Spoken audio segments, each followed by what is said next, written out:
এখন আমরা খুব ইম্পর্টেন্ট একটা টপিক আলোচনা করবো, সেটা হচ্ছে aerobic respiration in plants. Aerobic কথার মানে কি? অ্যারোবিক কথার মানে হচ্ছে যেটা অক্সিজেনের প্রেজেন্সে হয়। অ্যানারোবিক মানে অক্সিজেনের প্রেজেন্স লাগে না, অ্যারোবিক মানে অক্সিজেনের প্রেজেন্সে হয়। তাহলে অ্যারোবিক রেসপিরেশন ইন প্ল্যান্টস নিয়ে আলোচনা করব।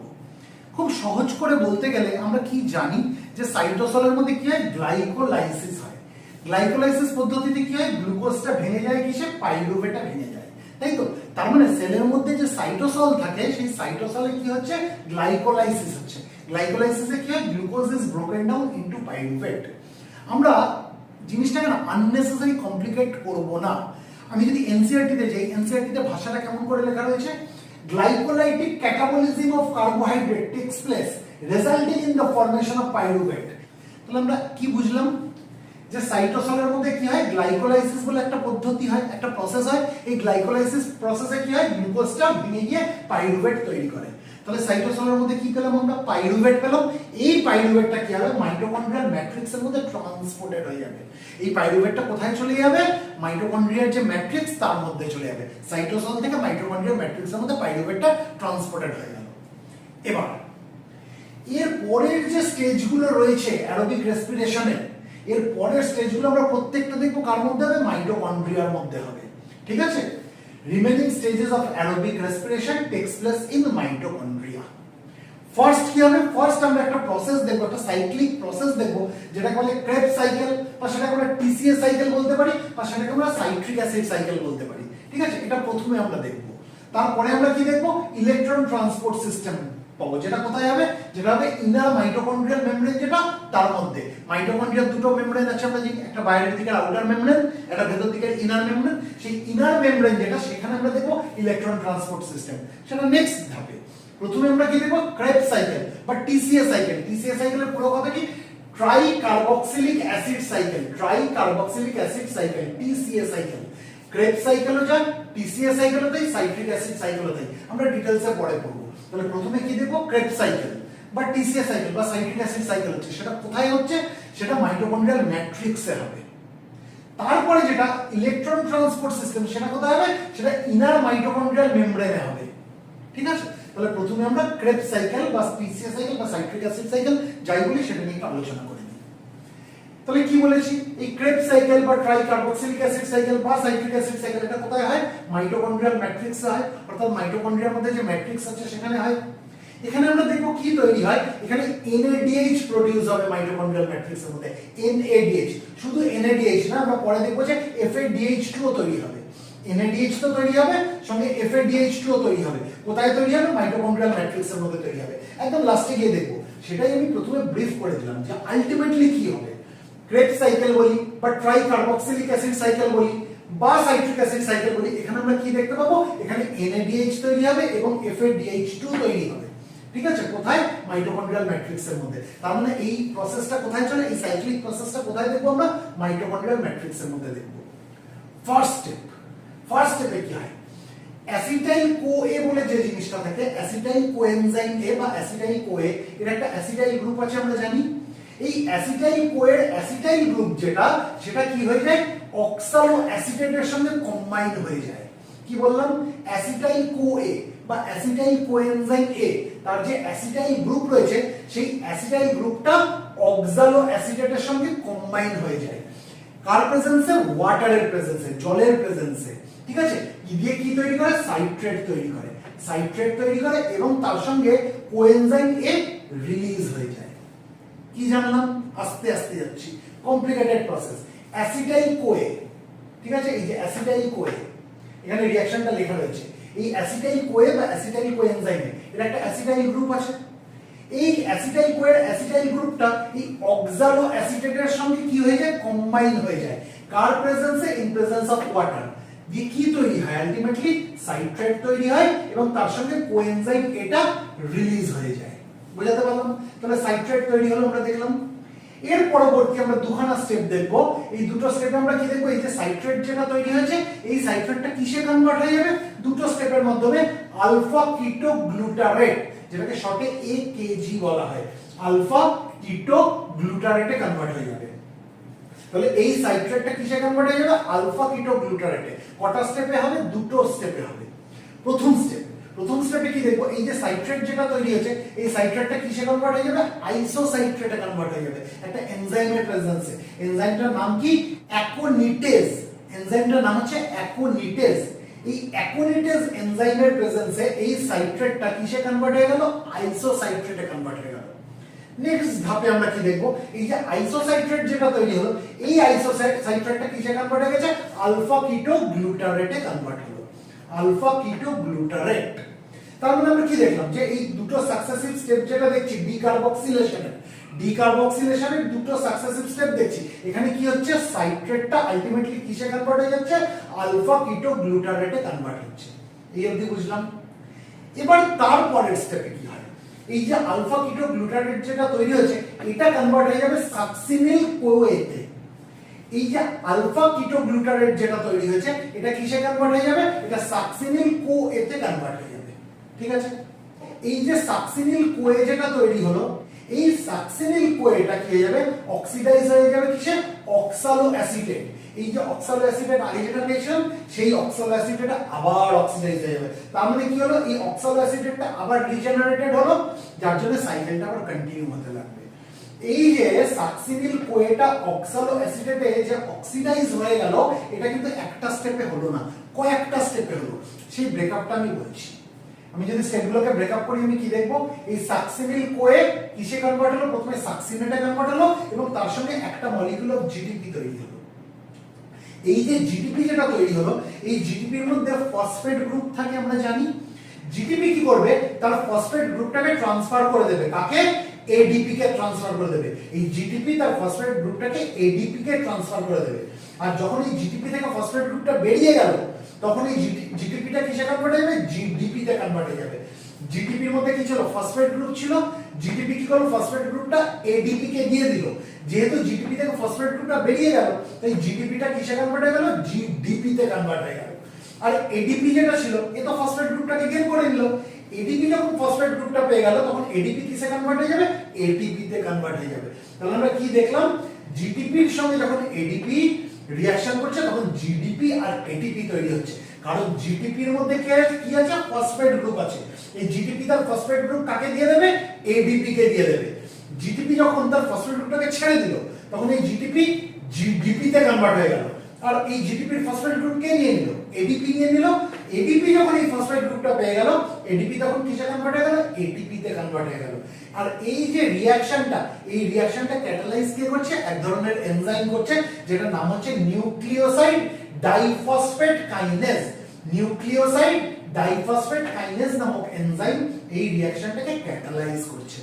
তাহলে আমি যদি স্টেপের ব্রেকআপ গুলো বলি তাহলে প্রথম স্টেপে আমি কি দেখলাম, এই যে সাকসিনিল কোয়ে যেটা এই সাকসিনিল কোয়েটা কিসে কনভার্ট হলো, সাকসিনেটে কনভার্ট হয়ে গেল আর তার সঙ্গে একটা মলিকিউল অফ জিডিপি বের হলো। এবার এই যে সাকসিনেট পরের স্টেপে আমরা দেখব এই সাকসিনেটটা ফিউমারেটে কনভার্ট হবে। তারপরের স্টেপে কি দেখব, এই যে ফিউমারেট যেটা এই ফিউমারেটটা ম্যালেটে কনভার্ট হবে। এবার তারপরের স্টেপে কি দেখব, এই ম্যালেট যেটা তৈরি হয়েছে এই ম্যালেটটা তারপরের স্টেপে দেখব আবার রিজেনারেট করে অক্সালো অ্যাসিটেট তৈরি করে দিল। তার মানে অক্সালো অ্যাসিটেটের রিজেনারেশন হলো। এই যে অক্সালো অ্যাসিটেট এটা আবার তৈরি হয়ে গেল, সেটা আবার রিজেনারেশন হলো। তাহলে কি হবে, তাহলে সাইকেলটা কন্টিনিউ হতে থাকবে, সেটাই লিখেছি এন্ড দ্য সাইকেল কন্টিনিউস। এবার এই যে এতগুলো স্টেপ যে আমরা দেখালাম, স্টেপের যে ব্রেকআপ দেখালাম, এখানে একটা স্টেপ খুব ইম্পর্টেন্ট আমি আলোচনা করব, যেটা হচ্ছে যে এই সাকসিনেট থেকে ফিউমারেটে যে কনভার্সনটা হচ্ছে, মানে সাকসিনেটটা কি হচ্ছে, তার অক্সিডেশন হচ্ছে ফিউমারেটে, succinate gate oxidized to fumarate. এই স্টেপটাকে আমি একটু বড় করে এই জায়গাটা দেখিয়েছি। তাহলে এই স্টেপটা আমরা কি দেখলাম, succinate gate oxidized to fumarate. কেন এই স্টেপটাকে আমি এক্সপ্লেন করছি, তার কারণ আছে। একটা জিনিস আমাদের জানতে হবে, এক প্রকার এনজাইম আছে যেটার নাম হচ্ছে সাকসিনেট ডিহাইড্রোজেনেজ। সাকসিনেট ডিহাইড্রোজেনেজ এই এনজাইমটাকে কমপ্লেক্স 2 ও বলা হয়। খুব ইম্পর্টেন্ট, মনে রাখতে হবে কমপ্লেক্স 2 কাকে বলা হয়, সাকসিনেট ডিহাইড্রোজেনেজ। এই যে সাকসিনেট ডিহাইড্রোজেনেজ বা কমপ্লেক্স 2 এর মধ্যে না এফএডি নামক এক প্রকার জিনিস টাইটলি ওর সঙ্গে আটকানো রয়েছে। FAD is tightly bound with complex 2 কিসের দ্বারা, কোভ্যালেন্ট বন্ডের দ্বারা। বোঝাতে পারলাম? তার মানে সাকসিনেট ডিহাইড্রোজেনেজ যেটা হচ্ছে কমপ্লেক্স 2 এর সঙ্গে এফএডি হচ্ছে টাইটলি আটকে রয়েছে কোভ্যালেন্ট বন্ডের দ্বারা। ঠিক আছে, এবার এই যে কমপ্লেক্স 2 যেটা অর্থাৎ সাকসিনেট ডিহাইড্রোজেনেস যেটা, এটা কি করবে, এটা সাকসিনেটের সঙ্গে বাইন্ড করে যাবে। এই যে সাকসিনেট, এই সাকসিনেটের সঙ্গে বাইন্ড করে যাবে। কে বাইন্ড করবে? এই কমপ্লেক্স 2 অর্থাৎ সাকসিনেট ডিহাইড্রোজেনেস বাইন্ড করে যাবে। যখন এই কমপ্লেক্স 2 সাকসিনেটের সঙ্গে বাইন্ড করে যাবে তখন কি হবে, এই সাকসিনেট থেকে দুটো ইলেকট্রন আর দুটো প্রোটন বেরিয়ে যাবে। বোঝাতে পারলাম? তাহলে কমপ্লেক্স 2 কার সঙ্গে বাইন্ড করলো? সাকসিনেটের সঙ্গে বাইন্ড করলো। আর যেহেতু সাকসিনেটের সঙ্গে এই কমপ্লেক্স 2 বাইন্ড করে গেল, তাহলে সাকসিনেট থেকে কি বেরিয়ে যাবে? দুটো ইলেকট্রন আর দুটো প্রোটন বেরিয়ে যাবে। এবার সাকসিনেট থেকে যদি দুটো ইলেকট্রন আর দুটো প্রোটন বেরিয়ে যায়, তাহলে সাকসিনেট কিসে অক্সিডাইজ হয়ে গেল? ফিউমারেটে অক্সিডাইজ হয়ে গেল। এই অবধি বুঝলাম? এবার এই যে দুটো ইলেকট্রন আর দুটো প্রোটন যেটা সাকসিনেট থেকে বেরিয়ে গেল, এগুলোকে কে নিয়ে নেবে? এগুলোকে এই এফএডি মলিকিউলটা নিয়ে নেবে। এফএডি মলিকিউল মানে যেটা এই কমপ্লেক্স 2 এর সঙ্গে টাইটলি আটকে রয়েছে এফএডি মলিকিউল। সেই এফএডি মলিকিউল কি করবে? এই সাকসিনেট থেকে বেরিয়ে আসা দুটো ইলেকট্রন আর দুটো প্রোটনকে সে অ্যাকসেপ্ট করে নেবে। এবার যখন এফএডি মলিকিউল ওই দুটো ইলেকট্রন আর দুটো প্রোটনকে যখন অ্যাকসেপ্ট করে নিল, তখন এফএডি মলিকিউলটা কিসে রিডিউস হয়ে যাবে? FADH2 তে রিডিউস হয়ে যাবে। তাহলে এফএডি মলিকিউল দুটো ইলেকট্রন আর দুটো প্রোটনকে নিয়ে কিসে কনভার্ট হয়ে গেল? কিসে রিডিউস হয়ে গেল? FADH2 তে রিডিউস হয়ে গেল। এবার এই এতগুলো কথা আমি কেন বললাম? এই একটা স্টেপের জন্য, যেখানে সাকসিনেট এই ফিউমারেটে অক্সিডেশন হচ্ছে, এখানে আমি এতগুলো কথা কেন বললাম? কারণ এখানে একটা ইম্পর্টেন্ট এনজাইমের রোল রয়েছে, যার নাম হচ্ছে সাকসিনেট ডিহাইড্রোজেনেস, যার আরেকটা নাম হচ্ছে কমপ্লেক্স 2। এটা মনে রাখতে হবে, কারণ নিটে কিন্তু কোয়েশ্চেন আসে যে কমপ্লেক্স 2 এর নাম কি। তখন আমাকে জানতে হবে যে কমপ্লেক্স 2 কিচ্ছু না, কমপ্লেক্স 2 হচ্ছে সাকসিনেট ডিহাইড্রোজেনেস। সেই জন্য আমি এতগুলো কথা বললাম। ঠিক আছে, আরেকবার বলছি। তাহলে আমরা কি জানলাম? সাকসিনেট ফিউমারেটে কি হলো? অক্সিডাইজ হলো। এই স্টেপটা করাতে কে সাহায্য করলো? এক প্রকার এনজাইম, যার নাম হচ্ছে সাকসিনেট ডিহাইড্রোজেনেস, যাকে আমরা কমপ্লেক্স 2 নামেও চিনি। এই যে কমপ্লেক্স 2 বলি বা সাকসিনেট ডিহাইড্রোজেনেস বলি, এর মধ্যে কি রয়েছে? এফএডি টাইটলি বাউন্ড হয়েছে। এফএডি তার সঙ্গে আটকে রয়েছে। কিসের মাধ্যমে আটকে রয়েছে? কোভ্যালেন্ট বন্ডের মাধ্যমে আটকে রয়েছে। বোঝাতে পারলাম? আচ্ছা, এবার এই কমপ্লেক্স 2টা অর্থাৎ সাকসিনেট ডিহাইড্রোজেনেস কি করবে? এই সাকসিনেটের সঙ্গে গিয়ে বাইন্ড হয়ে যাবে। বাইন্ড হয়ে গিয়ে এই সাকসিনেট থেকে দুটো ইলেকট্রন আর দুটো প্রোটনকে সে রিমুভ করে দেবে। তাহলে সাকসিনেট থেকে দুটো ইলেকট্রন আর দুটো প্রোটন রিমুভ হয়ে যাওয়া মানে কি? সাকসিনেটের অক্সিডেশন হয়ে গেল, ইলেকট্রন বেরিয়ে গেল, প্রোটন বেরিয়ে গেল, মানে সাকসিনেটের অক্সিডেশন হয়ে গেল। এই সাকসিনেটটা তাহলে অক্সিডাইজ হয়ে কি কনভার্ট হয়? কিসে কনভার্ট হলো? ফিউমারেটে কনভার্ট হলো। তাহলে this succinate gate oxidized to fumarate. এবার এই সাকসিনেট থেকে দুটো ইলেকট্রন আর দুটো প্রোটন তো বেরিয়ে গেছে। প্রোটন মানে কি? H+ আয়ন, হাইড্রোজেন আয়ন, তাই তো? এবার এই সাকসিনেট থেকে যখন দুটো ইলেকট্রন আর দুটো প্রোটন বেরিয়ে গেছে, এই দুটো ইলেকট্রন আর দুটো প্রোটনকে কে অ্যাকসেপ্ট করে নেবে? এই কমপ্লেক্স 2 এর মধ্যে লেগে থাকা যে এফএডি মলিকিউল যেটা রয়েছে, ওই এফএডি মলিকিউল কি করবে? ওই ইলেকট্রন আর প্রোটনকে অ্যাকসেপ্ট করে নেবে। এবার এফএডি যখন এই দুটো ইলেকট্রন আর দুটো প্রোটনকে অ্যাকসেপ্ট করে নিল, তখন এফএডি কি হবে? রিডিউস হয়ে যাবে। কারণ আমরা কি জানি? ইলেকট্রন বেরিয়ে গেলে, প্রোটন বেরিয়ে গেলে অক্সিডেশন হয়, ইলেকট্রন নিলে আর প্রোটন নিলে রিডাকশন হয়। তাহলে এফএডি কি করেছে? দুটো ইলেকট্রন আর দুটো প্রোটনকে সে নিয়েছে। তাহলে এফএডি কি হয়ে গেল? রিডিউস হয়ে গেল। কিসে রিডিউস হলো? FADH2 তে রিডিউস হয়ে গেল। তার মানে এফএডি যখন দুটো ইলেকট্রনকে নিল, সঙ্গে দুটো প্রোটনকে নিল, প্রোটন মানে হচ্ছে হাইড্রোজেন আয়ন, তখন এফএডি কিসে রিডিউস হয়ে গেল? FADH2 এটাতে রিডিউস হয়ে গেল। এই অবধি আমরা কিন্তু বুঝে গেলাম। এবার আমরা পরবর্তী ধাপগুলো দেখছি কি হয়। এই প্রসেসটার মধ্যে কি হয়? এই প্রসেসটার মধ্যে আমরা দেখব যে গ্লুকোজ হাইড্রোজেন আয়নকে লুজ করে। আর হাইড্রোজেন আয়নের মধ্যে কি থাকে? আমরা জানি ইলেকট্রনস থাকে। তাহলে ইলেকট্রনস গুলো লুজ হচ্ছে হাইড্রোজেন আয়নের সঙ্গে। NAD+ আর FAD নামক কোএনজাইম যেগুলো রয়েছে, NAD+ আর FAD নামক যে কোএনজাইম যেগুলো রয়েছে, এরা কি করবে? এরা এই ইলেকট্রনগুলোকে অ্যাকসেপ্ট করে নেবে। আর যেই ইলেকট্রনকে অ্যাকসেপ্ট করবে, তার মানে ইলেকট্রনকে অ্যাকসেপ্ট করবে মানে রিডিউস হয়ে যাওয়া। তাহলে NAD+ আর FAD দুজনেই রিডিউস হয়ে যাবে। NAD+ টা কিসে রিডিউস হবে? NADH এ রিডিউস হবে। আর FAD টা কিসে রিডিউস হবে? FAD টা FADH2 তে রিডিউস হয়ে যাবে। সেটাই আমি রিঅ্যাকশনের ফর্মে দেখিয়েছি। NAD+ কি করছে? দুখানা ইলেকট্রনকে নিচ্ছে, তার সঙ্গে দুখানা হাইড্রোজেন আয়নকে নিচ্ছে, নিয়ে কি তৈরি হচ্ছে? NADH তৈরি হচ্ছে, তার সঙ্গে H+ আয়ন পাচ্ছি।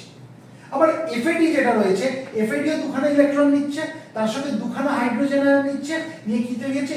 FADH2 তৈরি হচ্ছে। FAD তার সঙ্গে দুটো হাইড্রোজেন লেগে গেল, FADH2 তৈরি হলো। তাহলে এই যে NADH আর FADH2 তৈরি হলো, এটা কোথায় তৈরি হলো? মাইটোকন্ড্রিয়াল ম্যাট্রিক্সের মধ্যে তৈরি হলো। তাহলে আমরা এই পুরো ক্রেবস সাইকেল প্রসেসটাকে বা এটাকে যেটাকে আমরা ট্রাই কার্বক্সিলিক অ্যাসিড সাইকেল বলছি বা যেটাকে আমরা সাইট্রিক অ্যাসিড সাইকেল বলছি, এখানে আমরা কি দেখছি? আলটিমেটলি মাইটোকন্ড্রিয়াল ম্যাট্রিক্সের মধ্যে আমরা কি পাচ্ছি? NADH পাচ্ছি আর FADH2 পাচ্ছি। তাহলে এই পুরো জিনিসটা কোথায় হলো? মাইটোকন্ড্রিয়াল ম্যাট্রিক্সের মধ্যে হলো। এর পরের ধাপ যেটাকে আমরা বলেছি ইলেকট্রন ট্রান্সপোর্ট সিস্টেম বা শর্ট আমরা ETS বলি, ইলেকট্রন ট্রান্সপোর্ট সিস্টেম। এটা কোথায় হয়? এটা হয় হচ্ছে মাইটোকন্ড্রিয়ার যে ভেতরের মেমব্রেন, অর্থাৎ ইনার মাইটোকন্ড্রিয়াল মেমব্রেন, সেই ইনার মাইটোকন্ড্রিয়াল মেমব্রেনে হয়। এবার আমরা যেটা নিয়ে আলোচনা করব সেটা হচ্ছে electron transport system and oxidative phosphorylation. Electron transport system and oxidative phosphorylation. আমরা এতক্ষণে অলরেডি ক্রেবস সাইকেল নিয়ে আলোচনা করে নিয়েছি, তাই তো?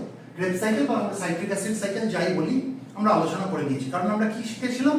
যে অ্যারোবিক রেসপিরেশনাল প্ল্যান্টস আমরা যদি দেখি, সেখানে আমরা দুটো পদ্ধতি দেখতে পাই। প্রথমটা হচ্ছে সাইট্রিক অ্যাসিড সাইকেল বা ক্রেবস সাইকেল, আর পরেরটা আমরা কি দেখবো? Electron transport. এখন আমরা যেটা নিয়ে আলোচনা করবো সেটা হচ্ছে ইলেকট্রন ট্রান্সপোর্ট সিস্টেম, বা যেটাকে ছোট করে আমরা কি বলতে পারি? ETS, মানে ইলেকট্রন ট্রান্সপোর্ট সিস্টেম। এই ইলেকট্রন ট্রান্সপোর্ট সিস্টেমটা অ্যাকচুয়ালি কি? এটা হচ্ছে একটা মেটাবলিক পাথওয়ে। যে মেটাবলিক পাথওয়েতে আমরা কি দেখতে পাবো? ইলেকট্রনটা ট্রান্সফার হচ্ছে একটা ক্যারিয়ার থেকে আরেকটা ক্যারিয়ারে, এরকম দেখবো ইলেকট্রনটা পাস হতে হতে যাচ্ছে, ট্রান্সফার হতে হতে যাচ্ছে through a series of oxidation reduction reaction, যেটাকে আমরা ছোট করে রেডক্স রিঅ্যাকশন বলি। রেড অক্স মানে রিডাকশন অক্সিডেশন। এই অক্সিডেশন রিডাকশন রিঅ্যাকশনের সিরিজের মাধ্যমে কি হয়? ইলেকট্রনটা একটা ক্যারিয়ার থেকে আরেকটা ক্যারিয়ারে ট্রান্সপোর্টেড হতে হতে যায়, পাস করতে করতে যায়। এই যে মেটাবলিক পাথওয়ে, এটাকে বলা হয় ইলেকট্রন ট্রান্সপোর্ট সিস্টেম। বোঝাতে পারলাম? তাহলে আমাকে যদি কেউ প্রশ্ন করে যে ইলেকট্রন ট্রান্সপোর্ট সিস্টেম বলতে আপনি কি বোঝেন, আমি কি বলবো?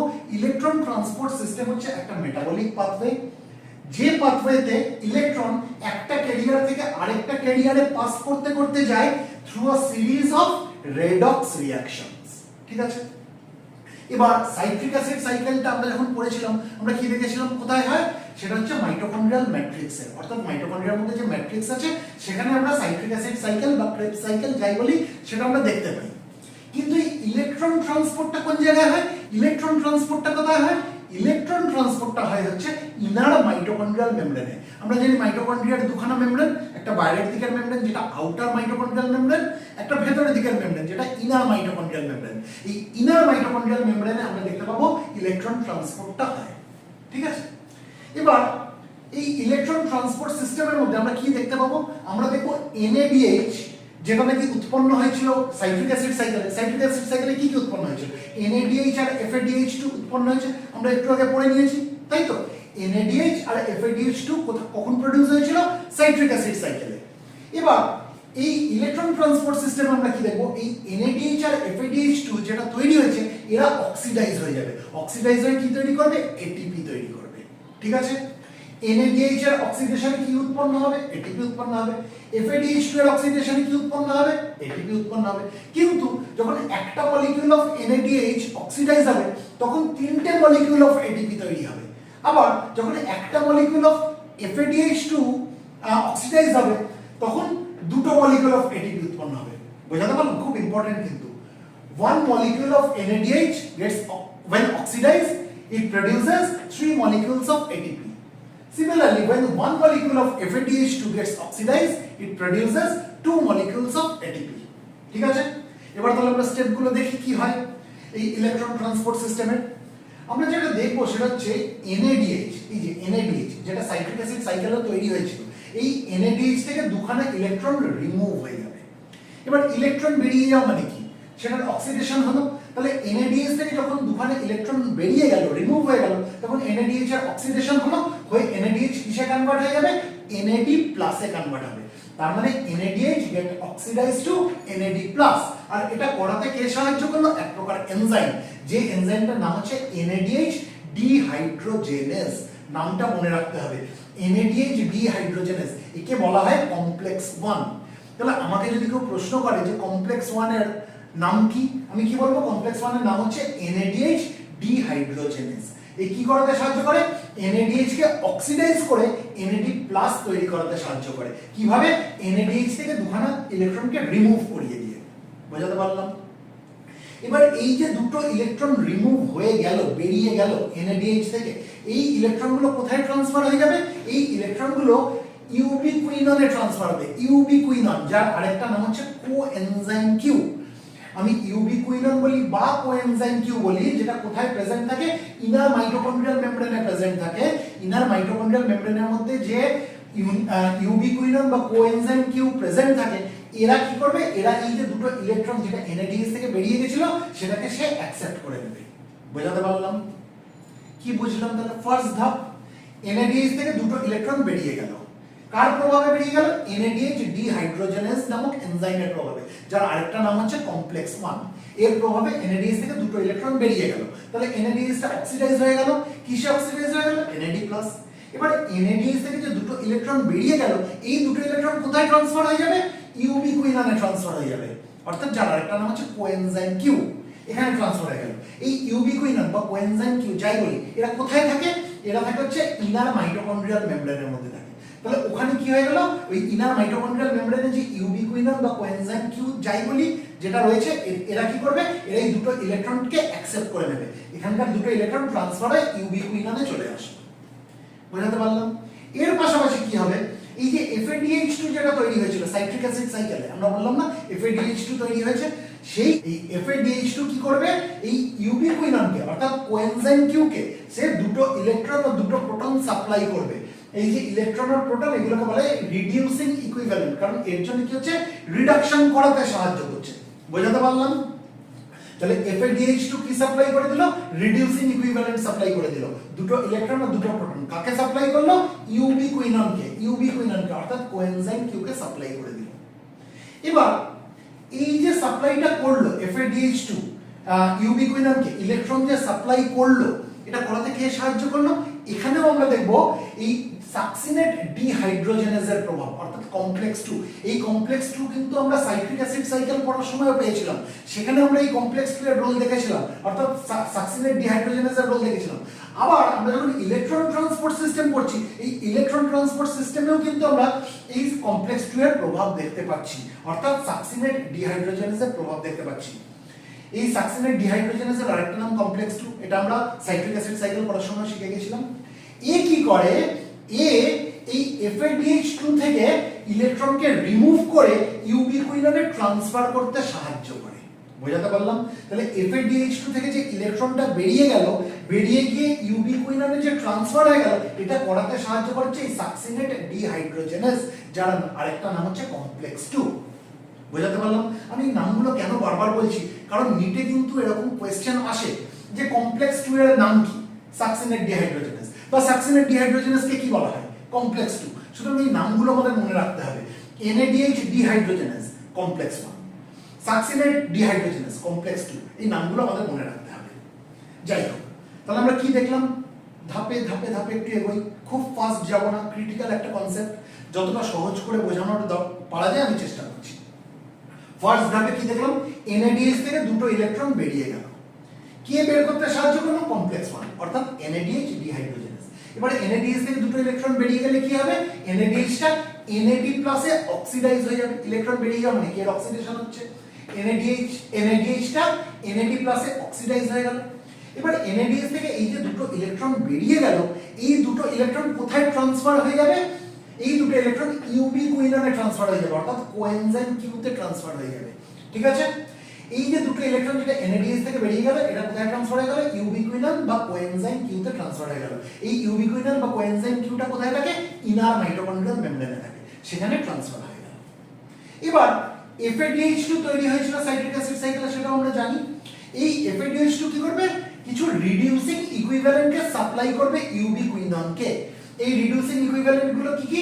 দুটো ইলেকট্রন আর দুটো প্রোটন। ঠিক আছে?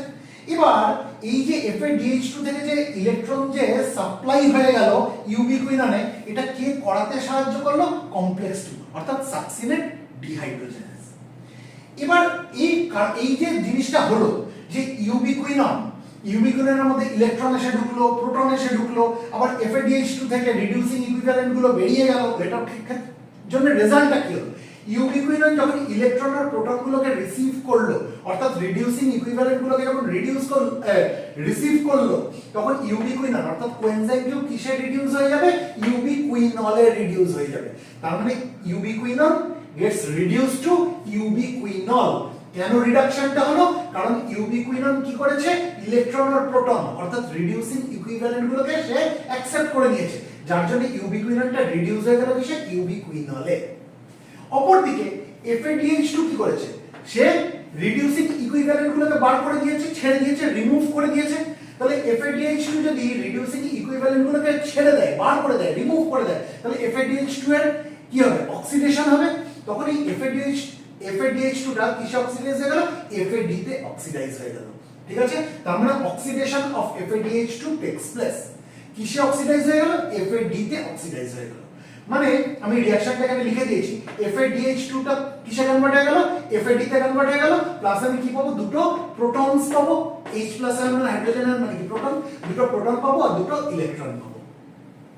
নেক্সট কি হয়, এই যে ইউবিকুইনল যেটা আমরা পেয়েছিলাম, ইউবিকুইনলটার রিডাকশন হয়, এই যে ইউবিকুইনল যেটা তৈরি হলো, এই ইউবিকুইনলটা কি করবে, এর দুখানা ইলেকট্রনকে ট্রান্সফার করে দেবে। কাকে ট্রান্সফার করবে, সাইটোক্রোম BC1 কমপ্লেক্স, যার আরেকটা নাম হচ্ছে কমপ্লেক্স 3। আমি প্রত্যেকটা কমপ্লেক্স 1, কমপ্লেক্স 2, কমপ্লেক্স 3 এগুলো লাল দিয়ে লিখেছি যাতে এটা হাইলাইটেড থাকে, এটা যাতে মনে একদম বসে যায়। তাহলে সাইটোক্রোম BC1 কমপ্লেক্স এর আরেকটা নাম হচ্ছে কমপ্লেক্স 3। নিটে কোশ্চেন আসতেই পারে যে সাইটোক্রোম BC1 কমপ্লেক্সটাকে কি বলা হয়, কমপ্লেক্স 3 বলা হয়, বা কমপ্লেক্স 3 এর আরেকটা নাম কি, সেটা হচ্ছে সাইটোক্রোম BC1 কমপ্লেক্স। তাহলে এই যে ইউবিকুইনল যেটা তৈরি হয়েছিল, এই ইউবিকুইনল কি করবে, এই দুখানা ইলেকট্রনকে ট্রান্সফার করে দেবে। কাকে ট্রান্সফার করে দেবে, এই কমপ্লেক্স 3 কে ট্রান্সফার করে দেবে, অর্থাৎ সাইটোক্রোম BC1 কমপ্লেক্সকে ট্রান্সফার করে দেবে। তাহলে ইউবিকুইনল থেকে যদি দুটো ইলেকট্রন বেরিয়ে যায়, তাহলে ইউবিকুইনলের কি হবে, অক্সিডেশন হবে। ইলেকট্রন বেরিয়ে যাবে না, অক্সিডেশন হবে। এই ইউবিকুইনল অক্সিডাইজ হয়ে কি তৈরি করবে, আবার ইউবিকুইনন তৈরি করে দেবে, অর্থাৎ কোএনজাইম কিউ তৈরি করে দেবে। যেটা ওর ছিল সেই জায়গাতেই ও ফিরে আসলো, ও আবার কোএনজাইম কিউ তৈরি হয়ে গেল, অর্থাৎ ইউবিকুইনন তৈরি হয়ে গেল। ইউবিকুইনল থেকে দুটো ইলেকট্রন বেরিয়ে গিয়ে কি তৈরি হয়ে গেল, সেটা অক্সিডাইজ হয়ে ইউবিকুইনন অর্থাৎ কোএনজাইম কিউ তৈরি হয়ে গেল। এবার এই যে সাইটোক্রোম BC1 কমপ্লেক্স অর্থাৎ কমপ্লেক্স 3 যেটা, এ তো দুখানা ইলেকট্রন নিয়ে নিয়েছে ইউবিকুইনল থেকে। এবার কি করবে, এর এই দুটো ইলেকট্রনকে ও কাকে দেবে, ও সাইটোক্রোম C কে দেবে। কিন্তু মজার ব্যাপার হচ্ছে সাইটোক্রোম C একটা করেই ইলেকট্রন নিতে পারে, সে দুটো ইলেকট্রন নিতে পারবে না। তাহলে এই যে সাইটোক্রোম BC1 কমপ্লেক্স অর্থাৎ কমপ্লেক্স 3 এর মধ্যে যে দুটো ইলেকট্রন ও পেয়ে গেল, এই দুটো ইলেকট্রন তাহলে সাইটোক্রোম C কে কিভাবে দেবে, একটা করে ইলেকট্রন একটা সাইটোক্রোম C কে দেবে। তার মানে এই যে দুটো ইলেকট্রন ওর কাছে রয়েছে, ও একটা ইলেকট্রন একটা সাইটোক্রোম C কে দেবে, ওর আরেকটা ইলেকট্রন ওর আরেকটা সাইটোক্রোম C কে দেবে। তাহলে আমরা কি দেখলাম, এখানে দুখানা সাইটোক্রোম C ইনভলভড। ঠিক আছে, আর এই যে সাইটোক্রোম C এটা কি, এটা খুব ছোট একটা protein. Cytochrome C is a small protein attached to the outer surface of the inner mitochondrial membrane। ভেতর দিকের যে মাইটোকন্ড্রিয়াল মেমব্রেন যেটা রয়েছে, মাইটোকন্ড্রিয়াল দুটো মেমব্রেন, একটা বাইরের দিকের মেমব্রেন, একটা ভেতর দিকের মেমব্রেন। যে ভেতর দিকের মেমব্রেনটা রয়েছে তার আউটার সারফেসে এই ছোট ছোট প্রোটিনগুলো থাকে, যেগুলোকে বলে সাইটোক্রোম C। বোঝাতে পারলাম, cytochrome C is a small protein attached to the outer surface of the inner mitochondrial membrane। এবার এরকম দুখানা সাইটোক্রোম C একটা করে ইলেকট্রন তো পেয়ে গেল এই কমপ্লেক্স 3 এর থেকে। এবার এই সাইটোক্রোম C কি করবে, এই সাইটোক্রোম C গুলো ক্যারিয়ারের মতো কাজ করবে, মানে এক জায়গা থেকে আরেক জায়গায় ইলেকট্রনকে বয়ে নিয়ে যাবে। ঠিক আছে, এই সাইটোক্রোম C ক্যারিয়ারের মতো কাজ করবে, করে কি করবে, ও ইলেকট্রনকে ক্যারি করে নিয়ে গিয়ে কাকে দেবে, সাইটোক্রোম C অক্সিডেজকে দেবে। এই সাইটোক্রোম C অক্সিডেজকে কমপ্লেক্স 4 বলা হয়। ঠিক আছে, তাহলে কমপ্লেক্স 4 এর আরেকটা কমপ্লেক্স 4 এর নাম কি, আমাকে যদি প্রশ্ন করা হয় নিটে আমি কি বলবো, কমপ্লেক্স 4 হচ্ছে সাইটোক্রোম C অক্সিডেজ। ঠিক আছে, তাহলে এই সাইটোক্রোম C কি করছে, ও যে একটা করে ইলেকট্রন পেয়ে গেছে, সেই ইলেকট্রনগুলোকে নিয়ে ক্যারি করে কাকে দিয়ে আসছে, সাইটোক্রোম C অক্সিডেজ অর্থাৎ কমপ্লেক্স 4 কে সে দিয়ে আসছে।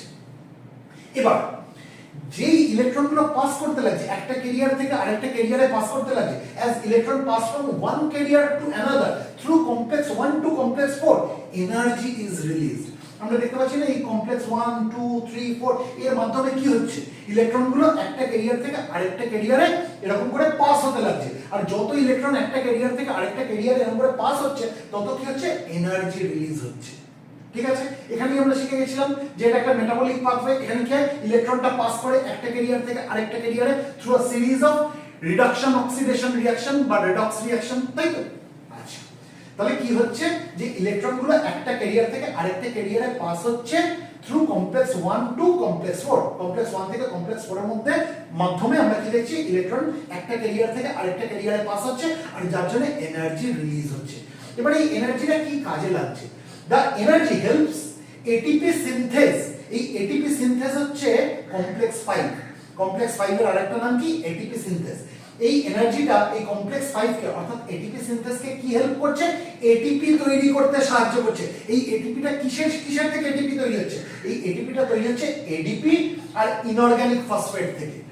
ADP আর ইনঅর্গানিক ফসফেটের থেকে ATP তৈরি হচ্ছে, কার প্রভাবে হচ্ছে, এই ATP সিনথেস নামক এনজাইমের প্রভাবে হচ্ছে, যার আরেকটা নাম হচ্ছে কমপ্লেক্স 5।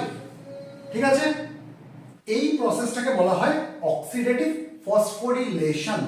তাহলে আমাকে যদি ডেফিনেশন আকারে কেউ জিজ্ঞেস করে অক্সিডেটিভ ফসফোরিলেশন কি, তাহলে আমি কি বলবো?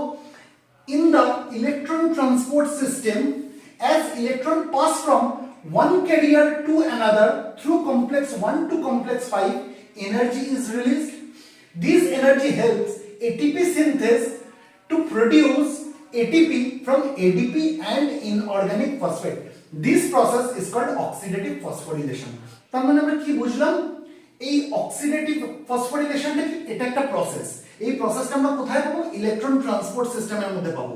এই প্রসেসে কি হয়, যখন আমরা দেখবো যে ইলেকট্রন একটা ক্যারিয়ার থেকে অন্য ক্যারিয়ারে এরকম পাস করে যাচ্ছে থ্রু কমপ্লেক্স 1 টু কমপ্লেক্স 4, তখন কি হবে, এনার্জি উৎপন্ন হবে। আর এই এনার্জিটা এটিপি সিনথেস অর্থাৎ যার আরেকটা নাম হচ্ছে কমপ্লেক্স 5, একে হেল্প করবে এডিপি আর ইনঅর্গানিক ফসফেটের থেকে এটিপি উৎপন্ন করতে। এই যে প্রসেস, এই প্রসেসটাকে বলে অক্সিডেটিভ ফসফোরিলেশন। আরেকটা ডেফিনেশন আমাদের কি আসতে পারে, what do you mean by electron transport system?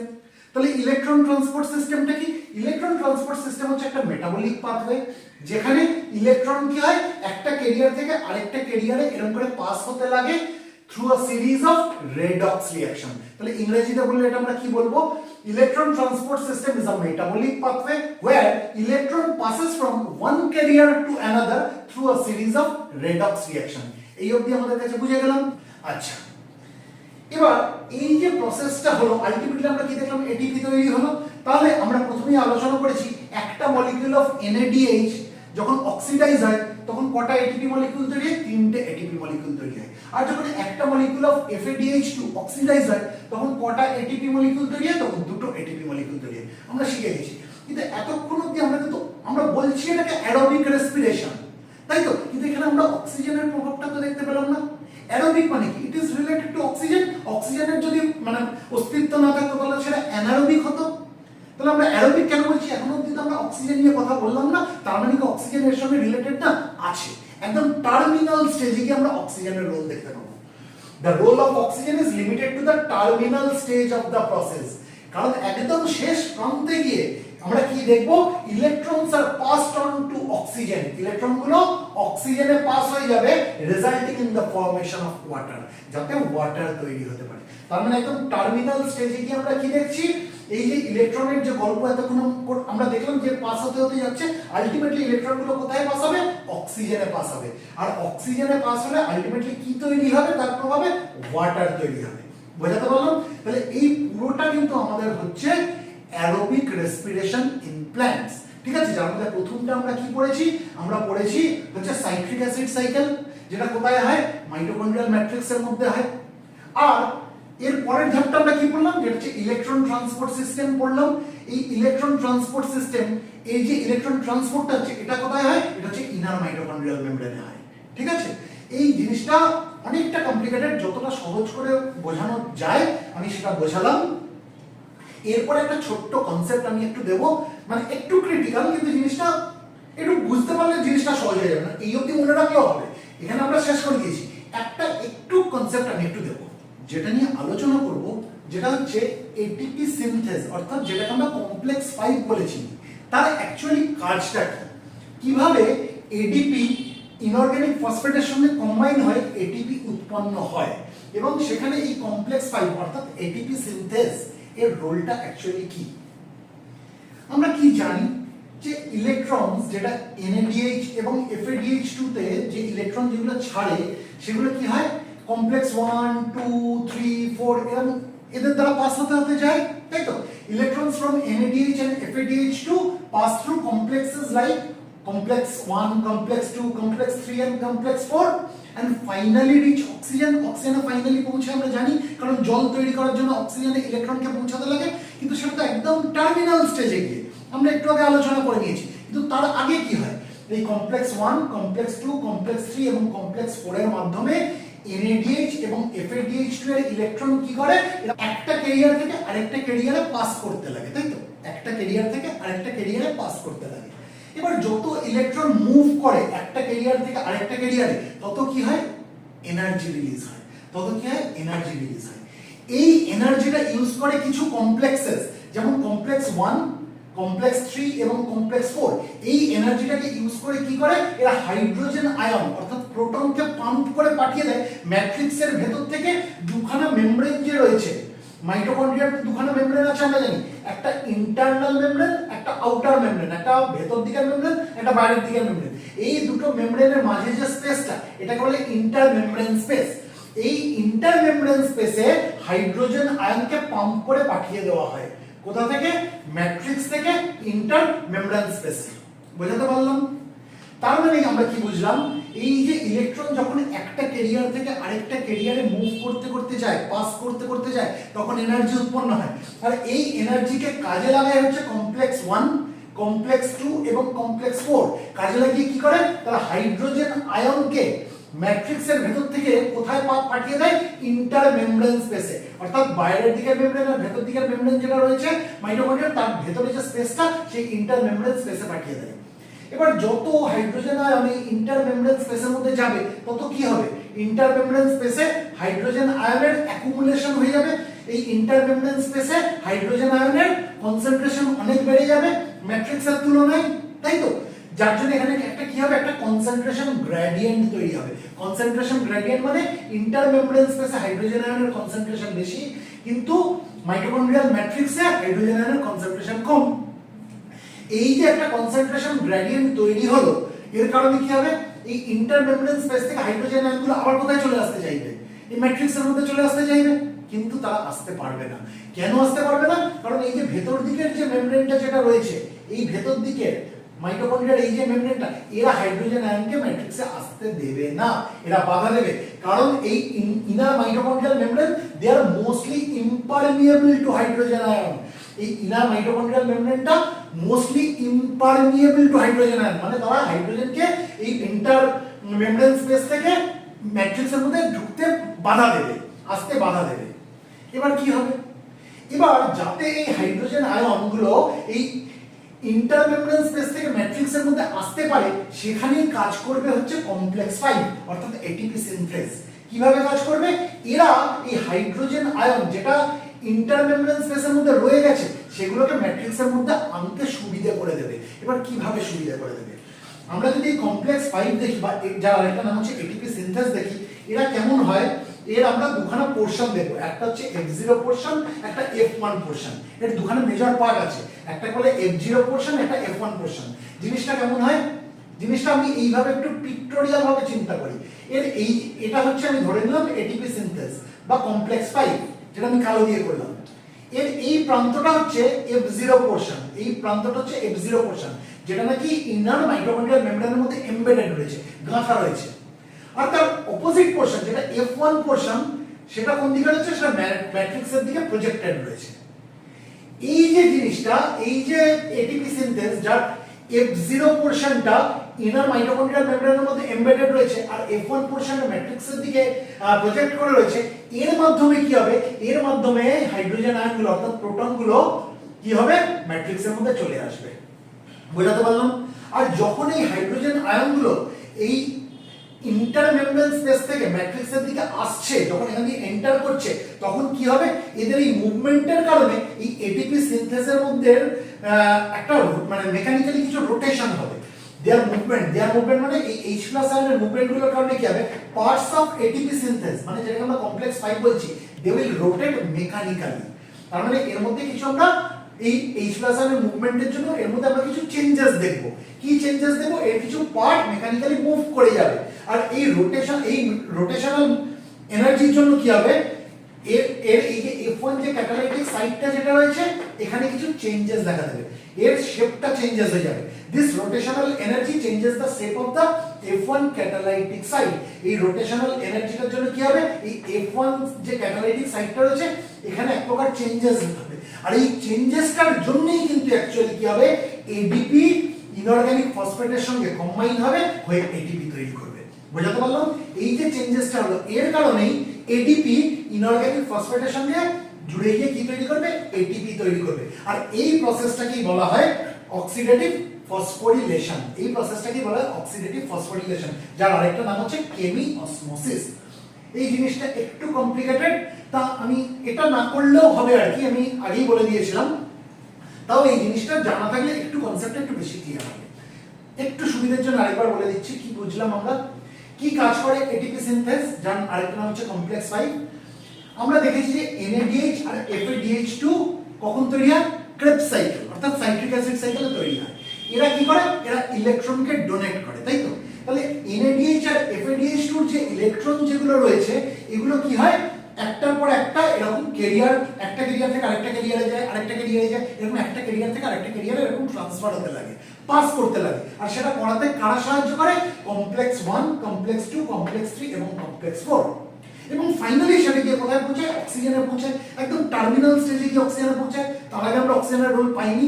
আর অক্সিজেনে পৌঁছালে কি হয়, ওয়াটার তৈরি হতে সাহায্য করে, তাই তো?